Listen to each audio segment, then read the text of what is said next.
লোকসভা নির্বাচনে নির্ঘণ্ট ঘোষণা হয়ে গেছে আর গোটা দেশে আদর্শ আচরণবিধি চালু করা হয়েছে। তবে তার মধ্যেই রিজার্ভ ব্যাংক অফ ইন্ডিয়ার অফিসারদের সঙ্গে দেখা করেছেন প্রধানমন্ত্রী নরেন্দ্র মোদী। আর এই ঘটনা নিয়ে সরব হলেন বাংলার মুখ্যমন্ত্রী মমতা বন্দ্যোপাধ্যায়। আইন সবার জন্য এক হওয়া উচিত বলে তিনি মনে করেন।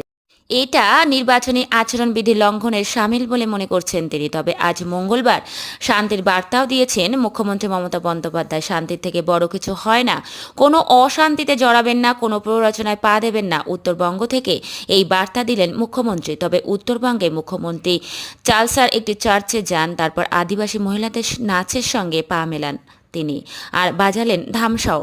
জলপাইগুড়ি প্রাকৃতিক বিপর্যয়ের কারণে এখন তিনি ওখানেই রয়েছেন। রবিবার রাত থেকে উদ্ধার কাজে এবং ক্ষতিগ্রস্তদের সাহায্যের বিষয়টি খতিয়ে দেখছেন তিনি। আজ মঙ্গলবার জলপাইগুড়ি মার্সি ফেলোশিপ চার্চে যান মুখ্যমন্ত্রী। সেখানে স্বল্প বক্তব্যের মাঝে প্রধানমন্ত্রী বিষয়টি নিয়ে সরব হন তিনি। সেখানে দেশের অর্থনীতি